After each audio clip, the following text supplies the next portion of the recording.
চলপাল্টায় বাংলাদেশ কর্তৃক আয়োজিত তোলারামপুর মাধ্যমিক বিদ্যালয়ে আজকের এই জনসচেতনতামূলক অনুষ্ঠানে উপস্থিত সবাইকে শুভেচ্ছা এবং স্বাগত জানাই।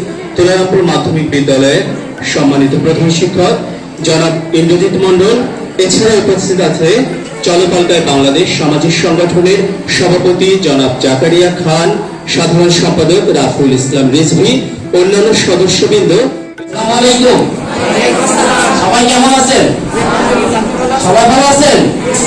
সত্যি এসে অনেক ভালো লাগতেছে।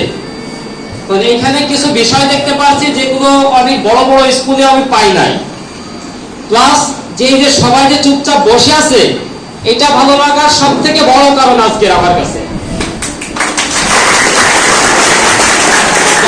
আমি মনে করি কৃতজ্ঞতা আমাদের টিচারদের, কারণ স্যাররা হয়তো বা সেরকম ভাবে গাইডলাইন দিয়েছে বলে আজকে এরকম একটা প্ল্যাটফর্মে পাইছি, যার কারণে আমি চাচ্ছি চলপাল্টার পক্ষ থেকে একটা হাতে তালি হয়ে যাক। যে ফেসবুকের দুনিয়া বা ইন্টারনেট দুনিয়া, যেটা নিয়ে আমি সীমিত কিছু কথা বলবো।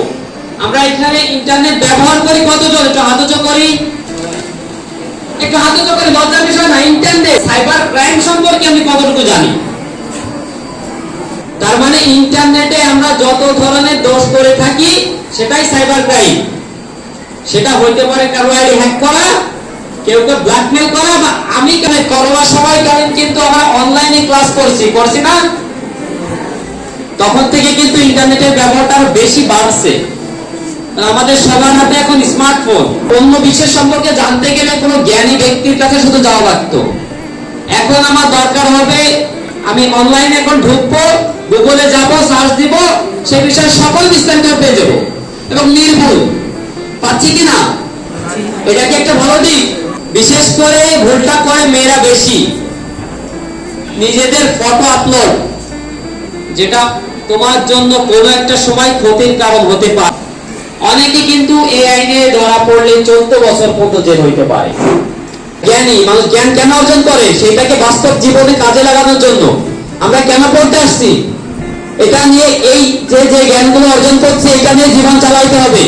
তোমরা চলপাল্টা বাংলাদেশ সম্পর্কে শুনছো কখনো? মানুষ সম্পর্কে হুঁশ আছে, তাকে মানুষ বলে নাকি? আরেকটা প্রশ্ন, শিক্ষায় সংজ্ঞা বলো।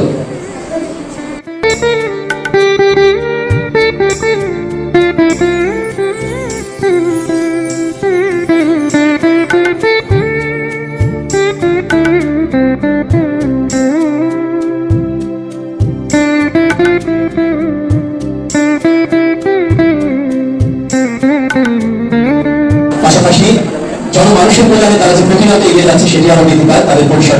একজন মানুষ সত্যিকার অর্থে মানুষ হয়ে ওঠে তখনই যখন তার ভিতর মানবিক বোধ জাগ্রত হয়। বাংলাদেশের প্রধানমন্ত্রী হওয়ার ন্যূনতম বয়স কত? 64। বর্তমান কয়টা? বাংলাদেশে কয়টা উপজেলা বর্তমান?